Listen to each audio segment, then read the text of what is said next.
Bem-vindos ao podcast do Redação, o lugar onde a música é a nossa linguagem. O nosso convidado de hoje é o Luiz Garzon, guitarrista da banda Classic Rock Blackjack. Eu sou a Gabriela Santos. E eu sou a Isabela Garcia. E o episódio de hoje está só começando. Luiz, muito obrigada por ter aceitado o nosso convite de vir aqui participar do nosso podcast. E fala um pouquinho pra gente de você. Eu que agradeço, fico feliz de estar aqui. Meu nome é Luiz e eu toco na banda Blackjack. É uma banda de classic rock, né? Alguns chamam de hard rock. Mas os rótulos pouco importam. O que importa é, de fato, o que a gente está produzindo e quem a gente está atingindo. E a ideia da banda é atingir pessoas de nichos variados, geração Z, pessoas mais velhas, pessoas que são roqueiras, pessoas que não são roqueiras. A ideia é tornar o rock um som mais democrático, porque nesses últimos anos nós, da Blackjack, temos a noção de que o roqueiro fez um gatekeeping, né, do que seria o rock, e pessoas novas adentrarem esse gênero. E a ideia da banda é criar essa proximidade com todos os públicos, sem perder a essência do que é o rock and roll. E para isso a gente tem que trabalhar em diversos frontes, não só a música, mas também rede social, também trabalhar a imagem pessoal, e tudo isso é um grande aprendizado, a gente continua aprendendo. Basicamente, esse é o conceito de tudo que a gente vem trabalhando. E esse sou eu e essa é a Blackjack. Então, vamos ouvir uma palhinha da Blackjack?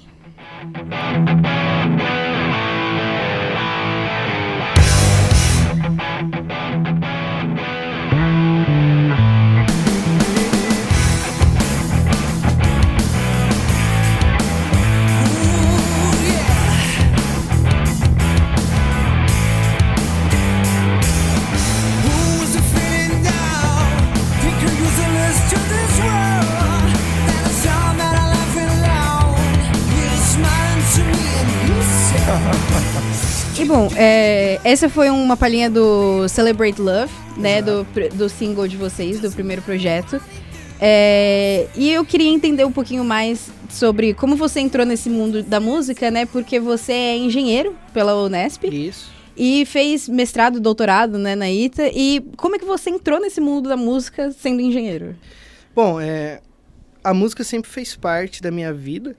Eu entrei em aula para fazer aula de música nem tão cedo, né? Mais ou menos uns 15 anos, mas eu sempre tive esse interesse. E desde antes de ser engenheiro, eu já tocava. Eu já tinha esse interesse pela música, né?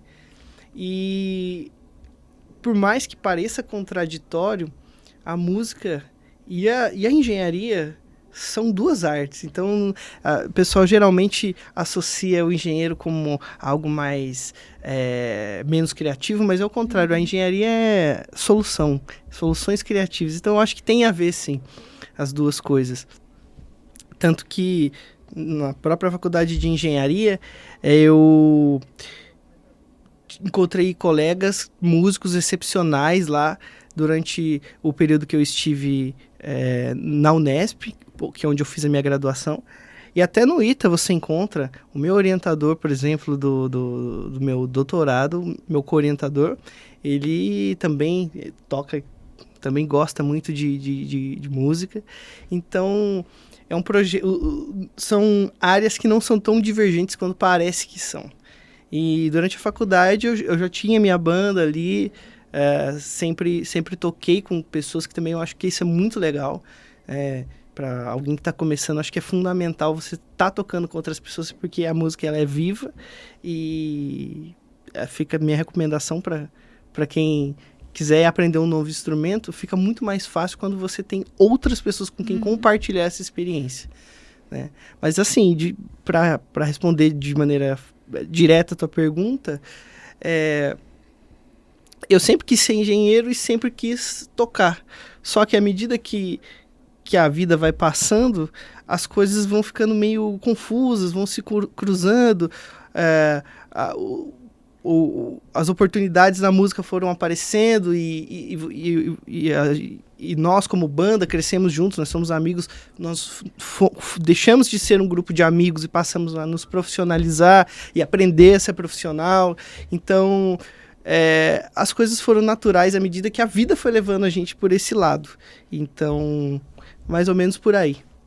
E você começou a gostar de música através dos seus amigos mesmo, ou foi conta própria, assim, parte da família, alguém é músico?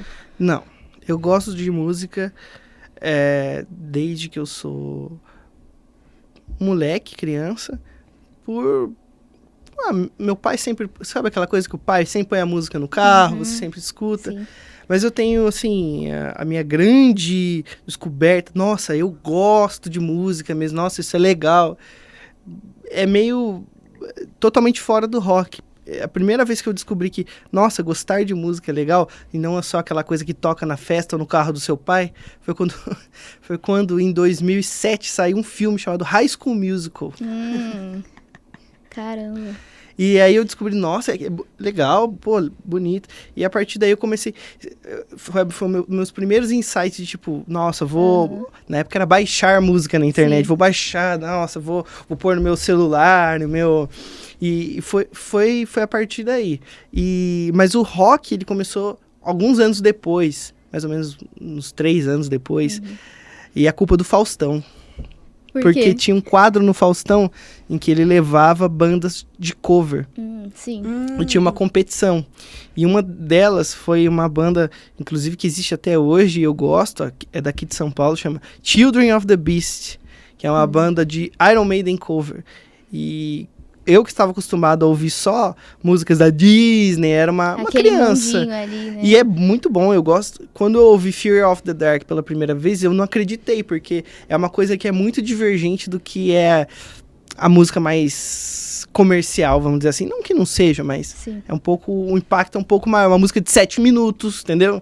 Então é por aí. E como que foi sua trajetória, né, pra entrar na Blackjack? Como você entrou? Bom, amigos em comum.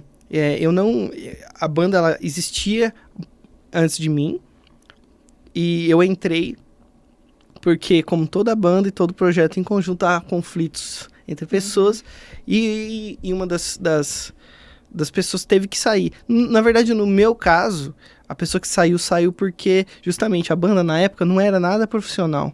Então, a pessoa ela saiu para dar vazão a seus anseios profissionais fora dali.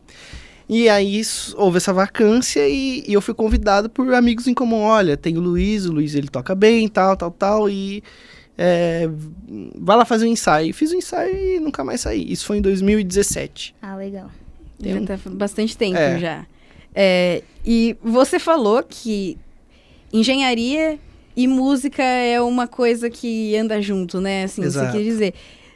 Você acha que tem uma engenharia da música? Existe, bom, de maneira pragmática, né? Existe o engenheiro de som, que é literalmente um engenheiro que trabalha com a parte matemática ali, física da música, né? E, bom, o que não é a música senão um aspecto físico, né? O que é um acorde maior? O acorde maior deriva da série harmônica. Então, basicamente é pura engenharia, pura física, entendeu? Aí as pessoas descobriram, olha, tem um acorde maior que deriva da série harmônica, né? Que que vem lá dos tempos gregos, que o pessoal pegava a corda, dividiu no meio, depois foi dividindo e aí disso surgiu a série harmônica, né? Ciclo de quintas e tal. E isso forma o que a gente chama de acorde maior, né?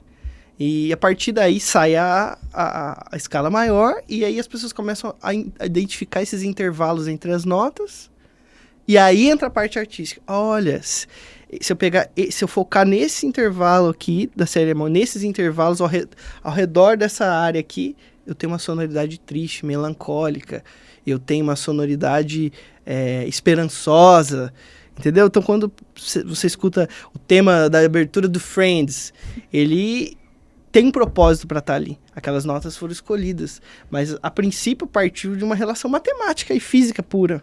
Entendeu? Então, tem uma relação científica, vamos dizer assim, né? E o estudo de harmonia, ele é muito científico, entendeu? Galera que foge um pouco da música popular, que vai já pra música clássica, pro jazz, o pessoal é bem nerd, bem estudioso nesse sentido, mesmo sendo músico. E quando você apresentou a sua banda, né, sobre você falou que vocês gostam de pegar, assim, um público-alvo é todo mundo. Tem alguma estratégia que vocês usam para alcançar todo mundo e não só a galera que gosta só do classic rock? Porque tem um público específico que gosta Sim. do rock clássico, assim, né? Sim. Bom, a estratégia, ela basicamente seria trabalhar com rede social, né? Saber entender como é que o algoritmo funciona, como é que tipo de público consome, olhar aquela coisa de analytics mesmo, qual é o seu público-alvo, entender o que as pessoas gostam, como se conectar com essas pessoas. É um estudo constante, né? E tem a parte natural mesmo, que você entender que, poxa, a senhorinha que nunca ouviu rock na vida e tá passando enquanto você tá tocando num show, num local público, pode gostar de você se você não só tocar, mas você apresentar um pacote de audiovisual ali que vai agradar todo mundo. Porque você vai parar, eu nunca ouvi essa banda na minha vida. Se eu parar pra olhar, eu vou gostar. Então, vender esse produto que ele é palatável pra todo mundo, eu acho que seria a tua resposta, a estratégia. Além das redes sociais, né? Que aí já é uma coisa mais direta, porque a gente sabe que quem vai consumir aquilo ali, quem consome mais rede social, sei lá, millennial e geração Z, diria, né? E aí a gente produz conteúdo pensando nisso, né? E a gente viu que vocês têm vários vídeos no TikTok também, acho que tem isso também. vários viralizados também. Como que chega isso pra vocês, essa quantidade de pessoas, né?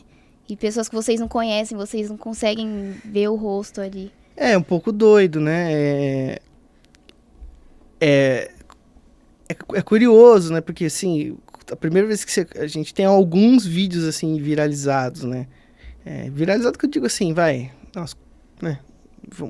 Que depende do que você vai pensar, pra alguém falar, mas isso não é viralizar, né? Porque tem gente que tem muito mais. Sim. Mas assim, 1 milhão de views, vamos colocar um número ao redor disso. Não, é grande. A primeira vez que a gente conseguiu um negócio desse, a gente achou que o mundo tava acabando. O que tá acontecendo? O celular não para de apitar, você fica meio doido. É gostoso, assim, sabe? Mas também é uma faca que pode atingir pelas costas, porque tem muito hater também. Então você precisa ter uma mente um pouco blindada às vezes, assim, e saber lidar, saber tirar um sarro, saber ignorar. Tem gente que merece ser respondido. Não levar pro coração. Tem gente que merece ser ignorado, entendeu? Depende da crítica também, né? E confesso que a gente vai aprendendo, né? Não é uma ciência tão exata assim, não. Às vezes a gente responde de um jeito que não deveria responder, às vezes ignora quem deveria ter sido respondido, responde quem não deveria, e por aí vai. É um processo de aprendizagem, né, na verdade. Uma coisa muito... E de dor de cabeça também. Com certeza. E falando agora mais do primeiro álbum de vocês, né, que vocês lançaram, como que foi o processo de criação dele? E acho que tudo, o visual, assim, escrita, como que foi esse processo? Então, o nosso grupo que trabalha com composição são 7 pessoas, os 5 da banda, o nosso produtor, Marcelo Souza, e o Didio, que é um cara que trabalha com a gente, nosso parceiro, só com a parte de composição. E todo mundo tem músicas já, né? Pelo menos sementes de músicas, e a gente sempre senta para se reúne, senta para escolher qual será a próxima música que nós vamos trabalhar. A gente vota, escolhe, né? E leva pro estúdio e começa a trabalhar em cima, trabalhar arranjo, modificar ela e por aí vai. Complementar e por aí vai. E esse foi o processo inteiro do primeiro álbum e tá sendo do segundo. E assim, as nossas músicas que saem como single, saem sempre como uma capa. E a gente sempre tenta colocar um conceito em cima, né? Pensar. E... Porque, como eu disse, faz talvez parte da estratégia de atingir as pessoas. Não dá para ser uma coisa muito... vamos dizer assim... Que não tem um apelo visual. É legal ter essa coisa de você poder... Porque, pô, a gente vende as camisas de merchandising com as capas e a galera compra, a galera tem as favoritas. Ah, não, eu quero a camisa tal, eu quero a camisa XY. E a galera compra mesmo porque fica legal. E vocês criam junto também esse processo da capa dos sim, singles, tudo bem eu junto. acho muito bonitas, assim, eu achei. Ah, que legal, muito fico feliz. E a gente trabalha junto, briga muito, né? Normal, né? Normal. Mas é normal em todo o processo democrático. Eu acho que essas centelhas, assim, essas faíscas, elas acabam acontecendo e tá tudo bem, né?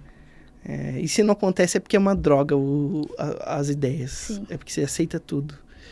Mas é isso. E na banda de vocês, assim, se você puder contar um pouquinho pra gente, quantos vocês são, quem que toca cada coisa, se você puder apresentar. Nós somos em 5, sou eu tocando guitarra, o Thiago Sambora tocando a outra guitarra, o Rafael Zanco, que é o vocal, o Caio Rossetti na batera e o Johnny Marcelo no baixo. Somos nós 5. E os outros 2 do time que trabalham com a gente é o Marcelo Souza, que é nosso produtor, e o Didio, que também trabalha com a parte de composição. São essas 5 pessoas e a gente tá aí. Se vira pra tentar, né? Uhum. E você falou que vocês começaram a banda ali em 2017, vocês sofreram a pandemia ali no meio também, como todo mundo. Isso. Vocês sentem, assim, depois da pandemia, agora, antes também, vocês lidavam muito, assim, com o desafio de conseguir... com a produção do conteúdo, com a audiência, assim, com monetização, você sente que ficou mais difícil? Ou agora vocês conseguiram se estabilizar melhor? Pós-pandemia, você diz? Ou... assim... Assim, a banda, a pandemia foi um divisor de águas também pra gente. Porque antes da pandemia, nós tocávamos e não era... Era profissional no sentido de que, pô, a gente recebia pra tocar, mas não era... Ninguém tinha uma esperança de que aquilo iria se tornar um projeto, uma empresa como é hoje, entende? Não havia essa esperança. A gente tocava porque a gente gostava e a gente recebia porque a gente prestava um serviço. Quando teve a pandemia, deu tempo da gente cozinhar muitas ideias, porque ficou tudo parado. Então, muita coisa foi cozinhada, e pensada, estruturada, e a gente conseguiu, voltar pro QG, se organizar, pensar. E quando voltou, logo no final de 2021, a gente fez o primeiro show, a gente viu com gente ficando para fora da porta, e a gente falou, nossa, e aí a gente entrou numa série de shows muito bons, e a gente começou a falar, nossa, realmente, a coisa tá diferenciada, porque a gente voltou com uma outra mentalidade, uma mentalidade que a gente nem sabia ainda, mas era muito profissional, porque a gente, durante a pandemia, conversou muito, se estruturou muito, estruturou setlist, estruturou como a gente pensava na banda como empresa, em caixa, em dinheiro, e como que funcionaria reinvestimentos e tudo mais. Como que a gente deveria focar em Instagram ou não, se vai patrocinar, se não vai. Então, a gente voltou com essa mentalidade. E aí a gente falou, nossa, tá dando certo, vamos gravar músicas nossas, porque banda cover tem um teto, né? Então, a gente precisa a gente quer esse algo a mais, né? Esse push. Aí entramos nesse processo de composição e gravação. E o pós-pandemia, então, foi essa grande divisão de águas pra gente. Teve algum show específico, assim, que você olhou e falou assim, meu Deus, ou assim, na hora você não consegue nem pensar nada, mas que você tava lá em cima e você falou, nossa, como é que virou tudo isso, assim? Olha, tem vários, né? É que, assim, às vezes o show que dá esse start, ele nem é um show tão grande, né? Mas eu lembro que quando a gente tocou lá em Campinas, num lugar chamado Grains, que era um lugar bem legal, assim, E a gente tocou no mesmo dia de um cara que eu admirava muito, que é um cantor chamado Jeff Scott Soto. E nesse dia a gente tocou, conheceu ele, tocamos depois dele, em um lugar lotado. Eu falei, caramba, nossa, foi esse dia. Mas assim, esse foi um estalo assim de inspiração. Mas o dia que eu olhei e falei, nossa, realmente o negócio tá indo. Foi do Rock in Rio, né? Eu acho que foi aí, né? Como é que foi, assim, tocar no Rock in Rio, né? Vocês tocaram mais de uma vez, assim, no mesmo? O Rock in Rio, ele traz um peso por conta da marca, né? Então você fica meio extasiado e tal. E quando a verdade é, pra você ver, né? Parece coisa de coach místico que eu vou falar agora, coisa de loucura. Mas o Rock in Rio, a gente decidiu tocar no Rock in Rio, né? A gente falou, sabe aquela coisa, resolução de final de ano? Esse ano o próximo ano a gente vai tocar no Rock in Rio. A gente decidiu, louco, não tinha nada, assim, nem nada. E aí a gente pegou, sentou, se planejou, falou, o que a gente pode fazer para chegar até as pessoas que contratam para o Rock in Rio? E a gente olhou os caminhos, e aí a gente viu, tem um cara da nossa cidade, que hoje trabalha com a gente, que é o Pato, que também faz parte do nosso time, e ele trabalhava na área de acessibilidade do Rock in Rio. Nada a ver com né? Ele trabalhava na parte de acessibilidade, ele já fez Rock in Rio, fez Lollapalooza, fez um monte de eventos da Rock World, que é a empresa que organiza esses festivais, e a gente falou, não, vamos falar com esse cara aqui, que é o nosso contato. Era o que a gente tinha. E aí a gente chamou ele adorou a banda, adorou o projeto, é comprado com a gente até hoje. E aí ele chegou, ele trabalhava na acessibilidade, e ele chegou e apresentou para os responsáveis, né? O CEO do Rock in Rio, Luiz Justo, depois ele apresentou para o Zé Ricardo, que é o cara que contrata para os palcos, né? E aí o cara olhou a banda, falou, nossa, muito legal, comprou também a nossa ideia e chamou a gente para tocar no palco, lá, no Rota 85. Então foi uma coisa meio doida, uma resolução meio de final de ano, que a gente traçou os planos ali, viu como a gente poderia, pelo menos, apresentar o nosso projeto pra galera de lá, e deu certo, entendeu? E como que foi essa sensação de se apresentar no Rock in Rio, um festival tão grande? É muito legal, é emocionante você ver, imagino que você já deve ter ido em festival, uma coisa é você ir num show, e aí a hora que você entra no Rock in Rio, por uma vanzinha, por trás do palco, e você tem um crachá escrito artista, é um negócio que dá uma pesada, assim, dá uma emocionada. E você fica até, nossa, o que tá acontecendo, né? E é legal porque, não só por tocar, mas pelas pessoas que você acaba conhecendo lá, né? Famosas e não famosas, né? Tem muita gente muito legal no meio, né? E tudo isso é experiência, não é só tocar, é o fato de estar lá, o fato de estar no ambiente, o fato de conhecer uma galera que trabalha bem, e você vê aí você começa a ver as coisas desabrocharem, as oportunidades aparecerem, você está preparado para agarrar isso, né? Legal. E vocês lançaram a música Here to Stay recentemente. Isso. E ela tem uma pegada mais acústica ali, mais voz e violão. Será, não sei se você pode dizer isso, mas o próximo disco de vocês vai ter mais essa pegada? O que você pode dizer? Não, ele é misto. A ideia é sempre, justamente, né, para agradar todo mundo, é interessante ter de tudo. Então vai ter música mais pesada, vai ter acústico, vai ter música mais gruvadinha, tem de tudo, né? A ideia nunca é se limitar a um determinado estilo, né? É querer agradar a tudo, sem perder a essência, porque também quem quer agradar todo mundo não agrada ninguém, né? Então é legal ter essa visão, né? E assim, vamos trabalhando para isso, sempre querendo feedback da galera. Essa é Here to Stay. Essa música, ela fala de a vida de músico que tá tocando e viajando muito e não tem tempo para as pessoas que ele ama, para namorada, aí fica o seu, para família, para os filhos, aí fica a interpretação de quem tiver ouvindo, né? Só que aí ele fala assim, não, agora eu vou conciliar as coisas. Now I'm here to stay.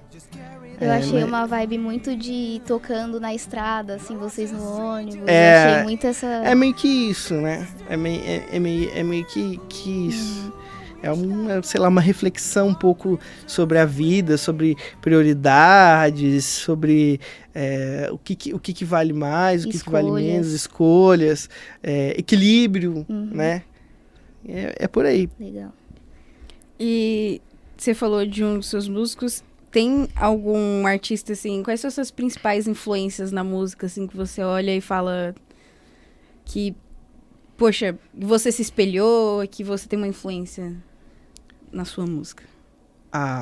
Aí eu vou ficar muito tempo falando, porque é muita coisa, mas assim, dá pra dizer que as grandes bandas de rock dos anos 70 e 80, né, Led Zeppelin, Deep Purple, Kiss, né, o nosso show é bem performático, é bem nessa vibe, muito por conta do Kiss, né,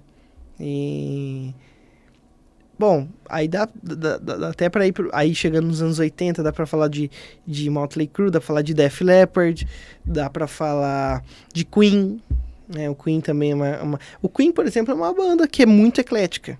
É uma banda que vai agradar a sua mãe e vai agradar o roqueirão. E o Queen é assim, entendeu? O Queen é uma banda que eu acho que é muito referência desse ponto de vista, vamos dizer assim, de mercado. Eu enxergo assim, o Queen, o Aerosmith também, né? Que tem as músicas de rock, que tem a pegada de rock, mas tem as músicas para você chorar e todo mundo gostar, ou cantar na festa. Então, eu acho isso legal. Mas assim, são essas bandas, né? Gosto muito, Jimi Hendrix, também aí já vai para um lado um pouco que é a minha influência mais pessoal e não tanto da banda, sei lá, Rainbow, eu gosto muito de Rainbow e assim, por aí vai, são os grandes clássicos, Van Halen, como preferir, né? E qual foi o momento mais marcante da sua carreira, acho que além do Rock in Rio, né? Eu diria que tem 2 shows, que foi um show que a gente fez em Arthur Nogueira, que tinha umas 10 mil pessoas, e foi lá que a gente conheceu uma banda que a gente fez uma amizade, e foi muito legal, que é o Velhas Virgens. Esse foi muito especial, porque a gente realmente se conectou com o público lá, e com o pessoal do Velhas, né, com a Rony e tal. Inclusive vamos tocar com ele agora nas próximas semanas. E a Oni vai cantar uma música com a gente. Então esse foi muito, muito legal. Agora teve um recente que também foi muito especial, que foi um festival de inverno que a gente fez. Também tinha umas 10 mil pessoas e nós tocamos, muita gente, telão, palco gigantesco. E depois tocou, talvez vocês conheçam, o Rodrigo Teaser. Sabe quem é? É o maior cover de Michael Jackson do mundo, diria, né? Sim. E foi muito legal a gente conhecer ele e tal, ver o show dele também muito especial, foi muito legal. Além do Rock in Rio, eu pontuaria esses 2 shows. Eu acho que eu quase fui nesse daí, mas alguma coisa aconteceu que eu acabei não indo, mas minha mãe queria muito ir num desse daí. Vale a pena, o show dele é muito legal. Eu vi uns vídeos, parece bem legal mesmo. E o Blackjack tem uma fanbase bem ativa, né, assim... Muito. E... como é que você já falou um pouquinho sobre isso, mas como é que é manter uma relação com essa galera, assim? É muito boa, o pessoal é espetacular. Eu falo que eles são doidos, porque a gente tem um grupo no WhatsApp que a gente cria quando a gente vê que a galera é muito...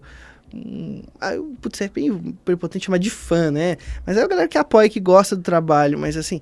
E aí a gente coloca essa pessoa no grupo. Uhum. E aí esse grupo tem uma quantidade de pessoas ali e é muito legal que não importa onde a gente toque, sempre tem alguém do grupo a gente legal vai isso. pra Florianópolis, tem gente postando foto no grupo da gente lá, filmando, mandando comentário e tal.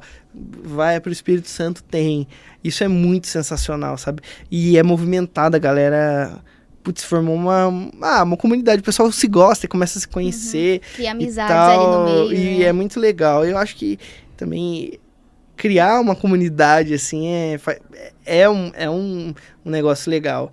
E claro, tem essa galera do grupo, que são geralmente pessoal que vai muito no show e a gente conhece, mas também tem muita gente, eu diria que a maioria que nunca nem foi num show e conhece a gente por conta da rede social. E a galera é muito, muito positiva, elogia, diz que gosta das músicas, isso é muito sensacional. E é legal você chegar num nível, vamos dizer assim, que quando tem alguém falando mal, a gente não precisa se defender, a galera defende. Eu acho isso muito legal e eu agradeço. Eu agradeço. E isso é muito legal, isso deve ser muito legal. Uhum. E eu gosto muito de fazer essa pergunta pro convidado. Você tem algum tipo de ritual, alguma coisa que você faz antes de entrar no palco? Você faz sempre alguma coisa antes de entrar no palco? Ou uma coisinha estranha, ou alguma coisa ali que você tem que fazer antes de entrar no palco? Aquecer, eu gosto de tocar uma coisinha antes ali. E aquecer a voz, porque a gente faz bastante backing vocal. E basicamente isso, não tem muita coisa não. É que tem uma galera assim que faz umas coisas meio... Tem que bater 3 vezes aqui. Fora do Não. normal. É. É meio que um toque, né? Não, eu gosto de... Meu ritual, ele é um ritual pragmático e prático. Eu sou tenho um toque com afinação. Então eu afino 500 vezes a guitarra, 500 vezes mesmo. Dou uma aquecida no dedo, né? E na voz. E é isso. Às vezes tomo uma cerveja. Pra aquecer. Ou desaquecer, né? Faz um mal. Quais são suas dicas para as bandas que estão começando agora e que querem entrar nesse mercado? A dica mais fácil é seja profissional, porque a boa parte das bandas não são. É isso, seja profissional. Chegue no horário, toque direito, ensaie direito, tire as músicas direito.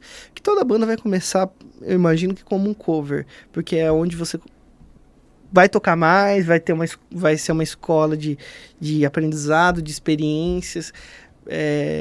Se eu fosse dar uma dica, é isso. Você vai pegar, você vai chegar no horário, você vai tratar aquilo, independente de não ser o seu trabalho, você vai tratar como trabalho. Você vai chegar no horário, você vai respeitar a galera, você vai entender que você está fazendo um cover do Guns N' Roses, mas você não é o Axl Rose, então você não pode tratar as pessoas achando que você não é. E tem gente que é maluca, viu? Tem gente que é louca, tem gente que acha que é. E assim, sabe? Cuide do seu instrumento, cuide do seu equipamento, aprenda direitinho as músicas, ensaie direitinho, tenha carinho com o seu trabalho, é o seu filho aquilo ali, entendeu? É o seu projeto, saiba negociar com as casas de maneira profissional, entendeu? Isso inclui também para favorecer o seu lado, não aceita você tocar por cerveja, a não ser, claro, que seja o aniversário do seu brother, mas assim, sabe, tem essa postura de empresa mesmo, você tá ali prestando um serviço e você precisa se portar bem, passar essa credibilidade, porque você tem que também entender o lado de quem contrata, né? Pô, ele quer pôr alguma coisa de qualidade para os clientes dele, né? Então você tem que estar à altura do que ele espera, né?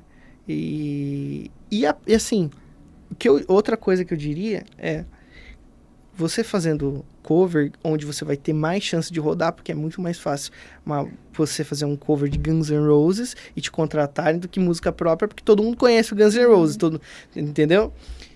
É legal porque você vai ter uma escola de resolver BOs. Porque o que acontece? Tocar é resolver BO. BO no som, BO com público que não sabe se portar, entendeu?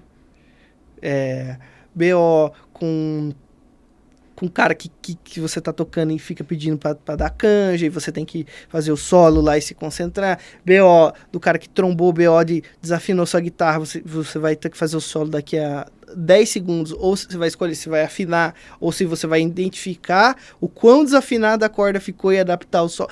Entendeu? É aprender a resolver problema e não travar. Cara, é igual a empresa mesmo, entendeu? Você aprender a resolver problema. Porque vai dar problema. E mitigar isso, criar um processo de aprender a passar o som. Que tem muita banda que não sabe passar o som. Vai passar o som totalmente não profissional. É um tocando em cima do outro, é um querendo colocar a coisa mais alta que o outro, é um querendo, um brigando com o outro ali. Isso também é ser profissional. Então, assim, seja correto. Trate como o trabalho que você faz fora dali. É isso. Certo. Bom, Luiz, foi uma honra te receber aqui. Queria muito agradecer por você ter conseguido arranjar um tempinho para vir aqui. Eu que agradeço. Muito obrigado por compartilhar. E foi uma honra ter você hoje aqui com a gente. Foi um prazer, foi incrível, um bate-papo super gostoso. Eu que agradeço. É isso, gente. Para você que nos acompanhou até aqui, nos siga nas nossas redes sociais, @LigaRedação, que tá vindo muito conteúdo incrível por aí.